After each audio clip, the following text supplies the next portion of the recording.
अस्सलामुअलैकुम। उम्मीद है कि आप सब खैरियत से होंगे। आज के इस लेक्चर के अंदर FIA के असिस्टेंट के जितने भी पास पेपर्स हैं उनके MCQs को हमने कंपाइल किया है और कोशिश करेंगे कि आपको इन डिटेल इन MCQs को कवर करवाएं। तो बिना वक्त ज़ाया किए चलते हैं अपने MCQs की तरफ। सबसे पहला MCQ है आपके पास कि DOS stands for disk operating system. What is the smallest unit of memory data in a computer, तो वो बिट होता है। उसके साथ साथ which is the largest continent in the world by both area and population, तो वो Asia आता है। पॉपुलेशन के हिसाब से भी एशिया बड़ा है और उसके साथ साथ एरिया के हिसाब से भी एशिया बड़ा है। इसकी मैंने एक PDF आपके साथ शेयर की थी। अगर किसी ने अभी तक वो नहीं देखी तो गूगल ड्राइव में जाकर अपना डाउनलोड करें और उसको ज़रूर पढ़ें।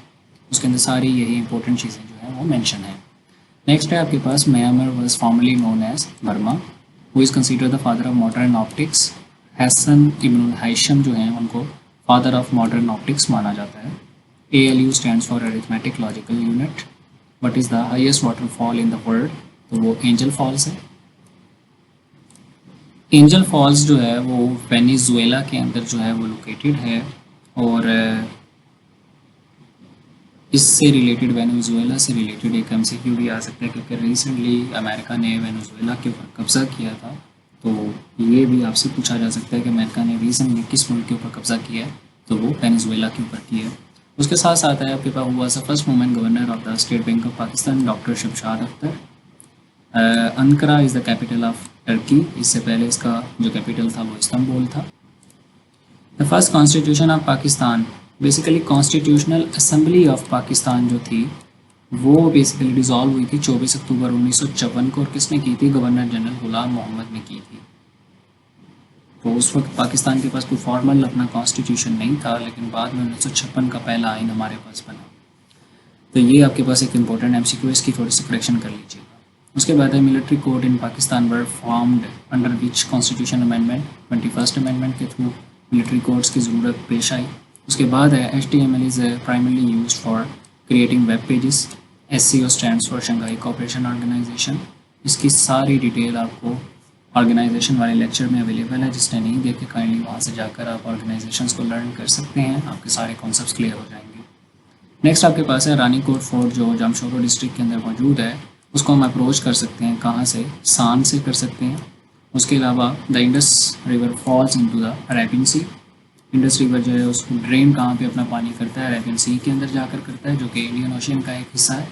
इसके साथ साथ in which country does the summer monsoon generally not cause rain, तो वो इंग्लैंड के अंदर जो है समर मानसून जो है वहाँ बारिश नहीं करता। उसके अलावा स्कर्दू जो डिस्ट्रिक्ट है वो किसका है? GB का, यानी कि गिलगित बल्तिस्तान का। आजकल वैसे भी इम्पोर्टेंट और हॉट टॉपिक बना हुआ है क्योंकि इलेक्शंस थे 7 जून को, तो इससे भी रिलेटेड कुछ MCQs बनेंगे। तो इंशाल्लाह ताला वो भी नेक्स्ट लेक्चर के अंदर कवर करने की कोशिश करेंगे। और what percentage of Pakistan total area is occupied by Balochistan, तो 42% है, कहीं पे 43% भी आपको दिखेगा, तो दोनों ही करेक्ट हैं। MNA stand for member of national assembly. Islamic banking जो पाकिस्तान में स्टार्ट हुई वो 1980s के अंदर हुई। शेर बंगाल जो था टाइटल वो AK फजलुल हक का था और इन्होंने ही बेसिकली जो आपकी पाकिस्तान रेजोल्यूशन थी उसको पेश किया था। और उसकी प्रिजाइडिंग जिसको प्रिजाइड किया था वो कायद आज़म मोहम्मद अली जिन्ना ने किया था। कंप्यूटर बायोस जो होती है वो टिपिकली स्टोर होती है बेसिकली कहाँ पे? आपके पास हार्ड डिस्क में, रैम में या फिर कैशे मेमोरी में। तो इनमें से कोई भी आपके पास ऑप्शन नहीं है। बेसिकली जो आपके पास कंप्यूटर बायोस होती है वो EEPROM के अंदर आपके पास स्टोर होती है, या फिर आपके पास ऑप्शन हो सकता है फ्लैश मेमोरी चिप। इन दोनों के अंदर आपके पास ये जो है स्टोर होती है।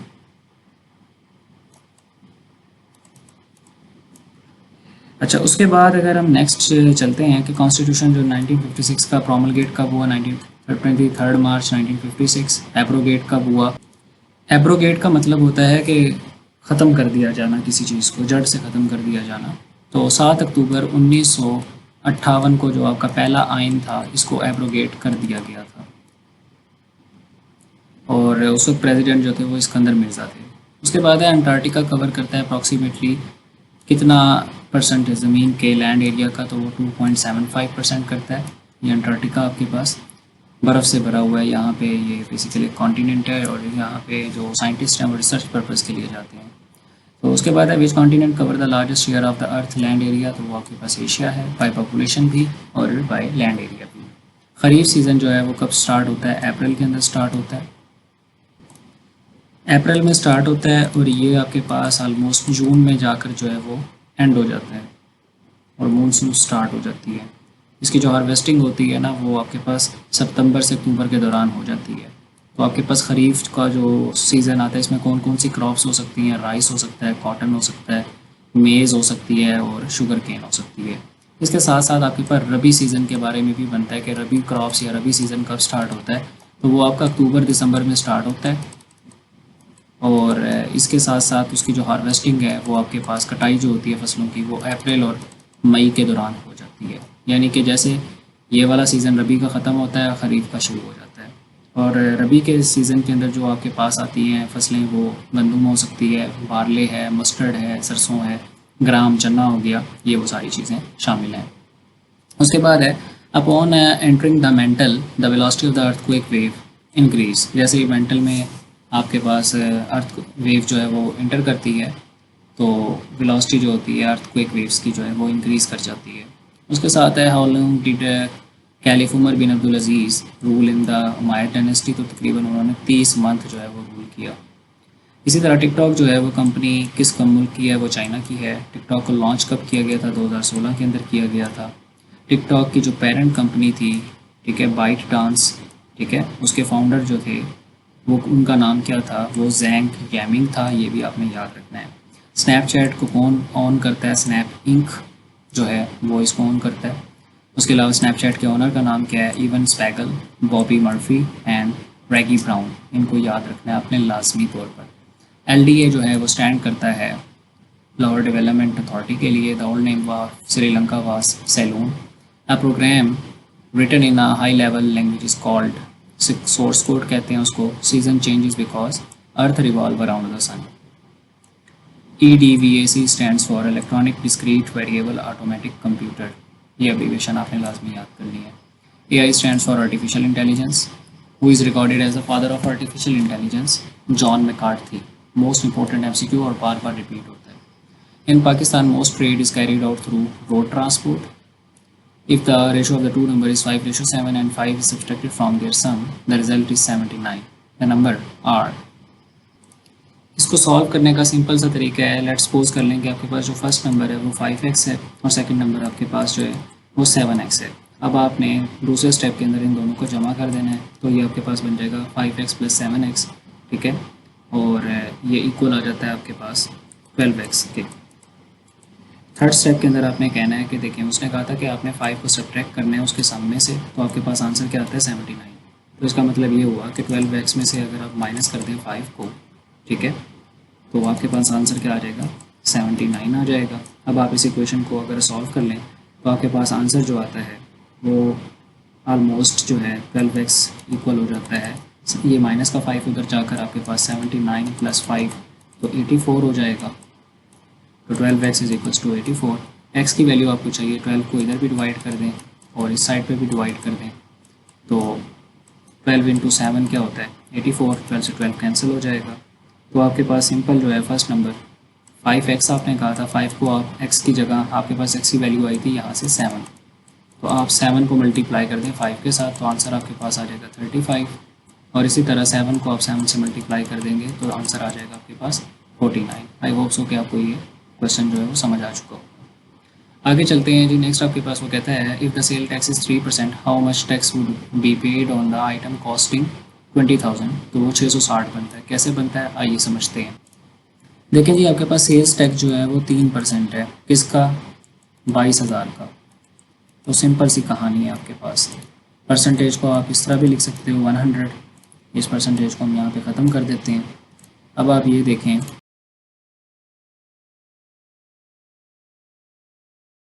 लेकिन 2 ज़ीरो से आपके पास ये 2 ज़ीरो चले गए, पीछे क्या रह गया? 220। इसको 3 से मल्टीप्लाई कर दें तो सीधा सीधा जवाब आ जाता है 660। ये आपका आंसर है। नेक्स्ट आपके पास है which of the following is owned by Google. Google को कौन ऑन करता है? क्या चीज़ ऑन करता है सॉरी? तो वो यूट्यूब है। सम ऑफ 17 एंड 80, एवरेज अगर आप निकालें 7 + 80 कर दें डिवाइडेड बाई 2 कर दें तो 150 आंसर आता है। म्यांमार जो है वो बर्मा का न्यू नेम है। अच्छा, वो कहता है which of the following is not an impact printer, तो वो लेज़र प्रिंटर जो है वो आपके पास इम्पैक्ट प्रिंटर की एग्जाम्पल नहीं है, बाकी सारे जो हैं वो इम्पैक्ट प्रिंटर हैं। The first chapter of 1973 constitution of Pakistan deal with the fundamental rights. आपके पास 8 से लेकर 28 तक जितने भी हैं वो फंडामेंटल राइट्स के आर्टिकल्स आते हैं, जिसमें right of education, right to information, ठीक है, वगैरह वगैरह इसमें शामिल है। 16 एशियन गेम 2010 जो थी वो गैंगजू के अंदर चाइना में जो है वो हेल्ड हुई थी। उसके अलावा है what enables the computer to work smoothly with printers, तो ड्राइवर्स हैं, अगर ड्राइवर नहीं होंगे तो आपका प्रिंटर सही तरीके से काम नहीं कर सकेगा। सी शेल्स जो है वो लोकेटेड इंडियन ओशन के अंदर, और सी शेल्स के बाद बेसिकली ये आपके पास एक आइलैंड कंट्री है जो इंडियन ओशन के अंदर मौजूद है, और जो मदागास्कर आइलैंड है उसके नॉर्थ ईस्ट में ये लोकेटेड है सेचल्स, उसको सेचल्स भी पढ़ते हैं, शीशल्स भी पढ़ते हैं। तो ये इससे रिलेटेड कुछ इन्फॉर्मेशन थी। नेक्स्ट चलते हैं, ऑब्जेक्टिव रेजोल्यूशन कब पास हुई, 12 मार्च 1949 को हुई। इसके अलावा how many member countries are there in SAARC, तो वो 8 हैं आपके पास। नेक्स्ट है in the absence of president of Pakistan कौन एक्टिंग प्रेसिडेंट के तौर पर काम कर सकते हैं, चेयरमैन सेनेट।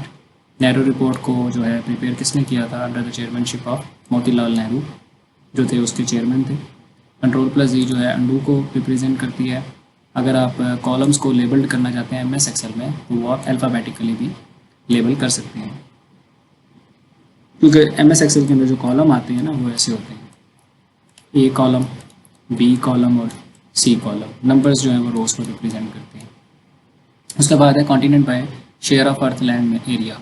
देखिए एशिया जो है वो 29.5% एरिया कवर करता है लैंड का, अफ्रीका 20.4 करता है, north America 16.5, south America 12.0%, Antarctica almost 9.2% of the land area, और जो अर्थ का टोटल सरफेस एरिया है उसका 2.7% करता है।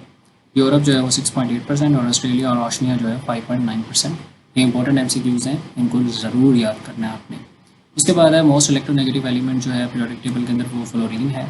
इसकी इलेक्ट्रोनेगेटिविटी जो होती है वो 4.0 होती है, अगर आपसे टेबल की वैल्यू पूछ ले। उसके अलावा आर्टिकल जो थे चार्टर ऑफ मदीना के क्लासेस और आर्टिकल 47 आर्टिकल थे और 53 क्लासेस थी उसके अंदर। पाकिस्तान ने सीटो को ज्वाइन किया था 1954 के अंदर, और इसमें से निकला कब था। सीटो जो है वो बेसिकली इसका फुल फॉर्म है South East Asia treaty organisation, और पाकिस्तान इससे विड्रॉ कर गया था 1972 के अंदर, 1971 की जो वॉर हुई थी उसके बाद। लार्जेस्ट पोर्ट ऑफ पाकिस्तान जो है वो कराची पोर्ट है और busiest भी है। अल फुरकान का मतलब होता है द क्राइटेरियन, ठीक है। उसके बाद है who was the first Pakistani to climb K2, तो वो आपके पास अशरफ अमान है। और what is the first slide called in the Microsoft PowerPoint, जब आपकी पावर पॉइंट प्रेजेंटेशन आप तैयार करते हैं उसमें जो फर्स्ट स्लाइड होती है उसको हम टाइटल स्लाइड कहते हैं, जो आपकी प्रेजेंटेशन के टाइटल के बारे में बताती है। तो इसको करेक्शन कर लेंगे आप, रशियन ऑर्डिनेंस भी था ये बेसिकली ज़कात एंड उशर ऑर्डिनेंस जो था वो 1980 के अंदर जनरल ज़ियाउल हक ने जो था इसको इंट्रोड्यूस करवाया था। तो बेसिकली ज़कात जो थी वो मुस्लिम सिटीजन्स के ऊपर उनके बैंक अकाउंट्स के अंदर जो माल पड़ा 1 साल से उसके ऊपर थी, और उशर जो है वो आपके पास एग्रीकल्चर प्रोडक्शंस के ऊपर जो एक ख़ास मिक़दार में आपने ज़कात देनी होती है, उसको उशर कहते हैं। उसके अलावा ये 23 जून 1980 को उसने जो है इसको पब्लिश किया था। उसके बाद है which of the following is the rainiest place in Pakistan, तो वो मरी है।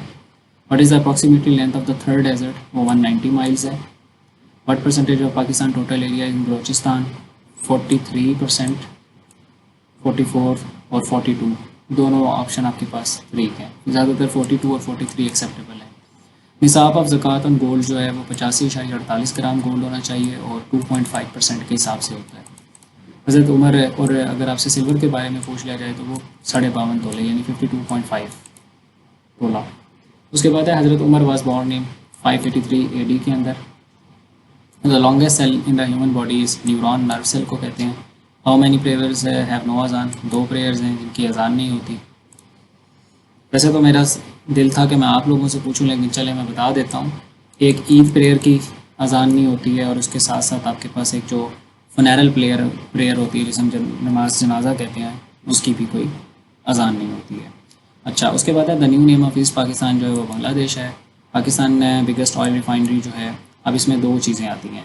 पार्को को माना जाता है आमतौर पर कि ये आपके पास पाक अरब रिफाइनरी जो है ये पाकिस्तान की बिगेस्ट ऑयल रिफाइनरी है, लेकिन बाइको जो है इंस्टॉल कैपेसिटी के हिसाब से पाकिस्तान की सबसे बड़ी है। तो अगर बाइको का नाम हो तो अपने बाइको को क्लिक करना है, अगर अदरवाइज़ आप पार्को को भी क्लिक कर सकते हैं। दोनों सूरतों में आंसर जो है आपका, ज़्यादातर आप पार्को को करेंगे प्रेफर, अगर आपके पास बाइको मौजूद है तो फिर आप बाइक। नेक्स्ट क्वेश्चन जो आपके पास यहाँ से आता है वो ये है कि what was the Pakistan GDP growth rate during the 2021। तो ये 3.94% है। बजट ऑफ पाकिस्तान से भी रिलेटेड एक दो एमसीक्यू पूछ लिया जाता है, तो वो भी आपके साथ इंशाल्लाह ताला शेयर कर दिए जाएंगे। नेक्स्ट है 1965 वॉर जो मोनूमेंट है वो जम्मू कश्मीर के अंदर बिल्ड किया गया था, ये बात ठीक है? बिल्कुल ठीक है। एक्चुअल में ये एमसीक्यू कुछ ऐसे था कि 1965 वार का जो मोनूमेंट है वो किस स्टेट के अंदर बिल्ट है, तो वो जम्मू एंड कश्मीर के अंदर जो है वो बिल्ट है। इसके अलावा टिकटॉक जो है वो लॉन्च हुई थी 2016 में। अच्छा, इसके अलावा एक होता है आपके पास कि 1 बाइट जो होता है इसके अंदर कितने बिट्स होते हैं, तो वो होते हैं 8 बिट्स। और अगर आपको एक की वैल्यू निकालनी हो, 1 बिट की वैल्यू निकालनी हो, तो आपको क्या करना पड़ेगा, 8 को इधर डिवाइड, तो 1/8 जो है वो आपके पास बाइट आ जाता है। तो 1 बिट किसके बराबर है, 1/8 बाइट के। नेक्स्ट आपके पास है कि जो ग्रोथ हार्मोन सिक्रीट होता है पिट्यूटरी ग्लैंड से, वो फंक्शन करता है कौन से सेल्स को ज़्यादातर रेगुलेट करता है, तो वो सोमैटिक सेल्स को रेगुलेट करता है।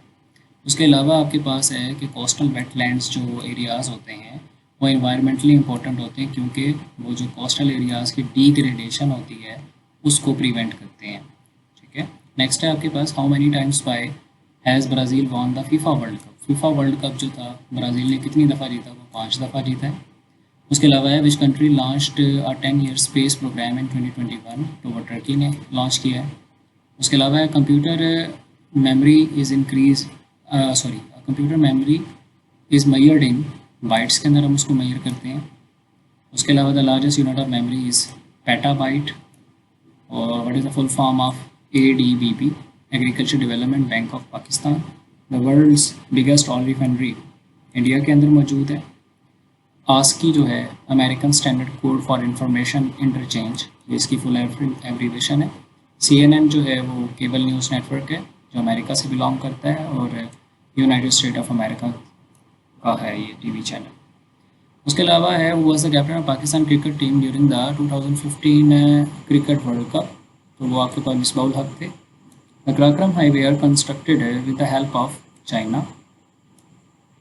According to Hadith, who is the best among the people? One who learns and teaches the Quran, जो कुरान पाक सीखता भी और दूसरों को सिखाता भी है। How many obligatory prayers are there in a day? तो 5 हैं आपके पास। Population wise, the largest province of Pakistan is Punjab. Lake Texoma is located in USA के अंदर है, मोस्ट इंपॉर्टेंट है और बार बार रिपीट होती है। सिनोनिम ऑफ ऑकवर्ड जो है वो क्लमसी होता है। उसके अलावा person having a loud and powerful voice is called stentorian, जिसकी वॉइस लाउड हो और पावरफुल हो उसको कहते हैं स्टेंटोरियन। उसके अलावा है इन MS word control plus down arrow जो होता है वो आपके कर्सर को एक पैराग्राफ नीचे ले आता है। CIA stands for crime central intelligence agency. और किस मुल्क की है CIA? तो बेसिकली ये आपके पास यूनाइटेड स्टेट्स ऑफ अमेरिका की एक खुफिया एजेंसी है। उसके अलावा which of the following is the अशरा अमंग द अशरा मुबशरा, तो हज़रत साद बिन नबी वक़ास थे जो अशरा मुबशरा के दरमियान थे। Quaid-e-Azam pass is law examination from Lincoln's Inn, कब पास किया था, 1896 के अंदर। नॉर्मल ह्यूमन बॉडी टेम्परेचर जो होता है डिग्री सेल्सियस में 37 और फ़ारेनहाइट के अंदर जो है 98.6 डिग्री फ़ारेनहाइट है। निसाब ऑफ गोल्ड फॉर ज़कात जो है वो 7.5 तोले है। How many peaks in Pakistan are higher than 8000 metre, 14 दुनिया के अंदर टोटल हैं जिनमें से 5 आपकी पाकिस्तान के अंदर हैं। और ये जो पाँचों की पाँचों हैं ये ऑलमोस्ट आपके पास पराक्रम रेंज के अंदर मौजूद हैं, ये भी यहाँ से इंपॉर्टेंट MCQ बनता है। अच्छा, लोएस्ट मिलिट्री ऑपरेशन अवार्ड जो पाकिस्तान में वो तमगा बसालत है। SSI stand for small scale integration. Who was the first अमीरुल हज 9th हिजरा के अंदर हज़रत अबू बकर सिद्दीक रज़ी अल्लाह तआला अन्हु थे। फादर ऑफ ईमेल किसको कहते हैं, रे टॉमलिंसन को। और स्नैपचैट जो है वो ऑन करता है, स्नैपिंग करता है। Which is menu is an MS word is use to change the factor size and font, तो होम है आपके पास। नेक्स्ट आपके पास है AJAX stands for asynchronous JavaScript and XML। तो ये मोस्ट इंपॉर्टेंट है, इसको लाजमी आपने तैयार करना है। Ghulam Muhammad barrage is constructed on the river Indus and located in Sindh. Who was the commander of the infidels Sindh. अच्छा, रिवर इंडस के ऊपर 6 बिराजेस हैं। सबसे पहले आपके पास जिन्ना बिराज आता है जो कि मियाँ वाली के अंदर कालाबाग के करीब है। फिर चश्मा बिराज है, वो भी मियाँ वाली के अंदर आ जाता है। इसी तरह तोसा बिराज है, तोसा शरीफ में लोकेटेड है, डेरा गाजी खान के करीब। फिर गुड्डू बिराज है जो काशमोर यानी कि सिंध का जो नॉर्दर्न हिस्सा है वहाँ से गुड्डू बिराज है। उसके नीचे फिर आपके पास सखर बिराज, सखर सिंध के अंदर आ जाता है। और लास्ट में कोटरी बिराज है जो हैदराबाद में मौजूद है। ठीक है, तो ये कुछ बिराजेज़ हैं जो कि आपसे अक्सर पूछता है। तो इसमें आपके पास ये जो गुलाम मोहम्मद बिराज है ये भी सिंध के अंदर ही मौजूद है। बेसिकली ये जो गुलाम मोहम्मद बिराज है इसका दूसरा नाम आपके पास कोटरी बिराज है। उसके बाद who was the commander of the infidels in the battle of Uhud. तो अबू सुफियान थे और 3 हिजरी के अंदर बैटल ऑफ उहुद जो है वो लड़ी गई थी। Allama Iqbal was born on 9 November 1877। Anchar lake जो है वो जम्मू एंड कश्मीर इंडिया के अंदर मौजूद है। The most appropriate synonym of loyal is faithful. The largest dam of Pakistan and world's largest earth field dam जो है वो तरबेला है। खारान डेजर्ट जो है वो बलूचिस्तान में लोकेटेड है। Supreme commander of Pakistan arm forces जो है वो प्रेसिडेंट ऑफ पाकिस्तान को माना जाता है। लेकिन अब जो है वो बेसिकली CDF का एक ओहदा 27th अमेंडमेंट के थ्रू कायम किया गया है जिसको हम बोलते हैं चीफ ऑफ डिफेंस फोर्सेस। तो वो बेसिकली तीनों जो आपकी फोर्सेस हैं उनको कमांड करते हैं। उसके बाद है what is the length of the Suez canal. तो वो 193.3 किलोमीटर है। विच party launch the quite India movement. Indian national Congress. कब की थी इन्होंने लॉन्च क्वाइट इंडिया मूवमेंट को। ये आपके पास 1942 के अंदर जो है क्वाइट इंडिया मूवमेंट जो थी महात्मा गांधी ने 8 अगस्त 1942 को लॉन्च की थी और इसका स्लोगन था डू और डाई। अच्छा, उसके बाद आते हैं which pillar of Islam require both physical and financial sacrifice. तो हज है। पिलर्स ऑफ इस्लाम आपको तरतीब वाइज याद होने चाहिए, अक्सर MCQs पूछता है। इंटरपोल जो थी 1923 के अंदर इसको कायम किया गया था। लायन फ्रांस के अंदर इसका हेडक्वार्टर है। और इसके अलावा होली कुरान जो थे रसूलुल्लाह सल्लल्लाहु अलैहि वसल्लम के ऊपर किस उम्र में नाजिल हुआ। 40 साल की उम्र में। और 63 साल की उम्र में रसूलुल्लाह सल्लल्लाहु अलैहि वसल्लम इस दुनिया से चले गए। और 23 साल के अरसे के अंदर लगभग 22 साल 5 माह बनता है टोटल टाइम पीरियड, जिसके अंदर आपके पास 13 साल जो है वो मक्की पीरियड है और 10 साल मदनी पीरियड है। उस दौरान में रसूलुल्लाह सल्लल्लाहु अलैहि वसल्लम के ऊपर जो है कुरान पाक नाजिल हुआ। The regulation of the Holi Quran continued for 23 years. What is the third fundamental pillar of इस्लाम। वो आपके पास ज़कात है। Antonym of homogeneous is heterogeneous. Homogeneous कहते हैं जो सेम हो और हेट्रो का मतलब होता है जो डिफरेंट हो। पावर पॉइंट के अंदर जो है वो कौन सी शॉर्टकट की है जो ट्रांजिशन टैब के तौर पर इस्तेमाल होती है। तो वो Alt+K है, एक टैब से दूसरी टैब में स्विच करने के लिए। Which Muslim ethnic group primarily lives in China. तो वो हुई ग्रुप है जो कि चाइना के अंदर रहते हैं। और चाइना के अंदर ऑलमोस्ट जो है वो 56 के करीब जो है एथनिक ग्रुप्स रहते हैं और वो ऑफिशियली जो है वो रिकगनाइज्ड हैं। और ये जो लैंग्वेज बोलते हैं वो मैंडरिन चाइनीज़ लैंग्वेज बोलते हैं। तो ये जी कुछ MCQs थे असिस्टेंट के पास पेपर से रिलेटेड। उम्मीद है कि आपको इनकी समझ आ गई होगी। अगर आपको हमारी ये वीडियो पसंद आती है तो काइंडली इसे लाइक करें और अपने दोस्तों के साथ भी ज़रूर शेयर करें ताकि ज़्यादा से ज़्यादा लोगों का फ़ायदा हो सके। अपना ख्याल रखें। इंशाल्लाह ताला आपसे नेक्स्ट वीडियो के अंदर मुलाकात होती है। अल्लाह हाफिज़।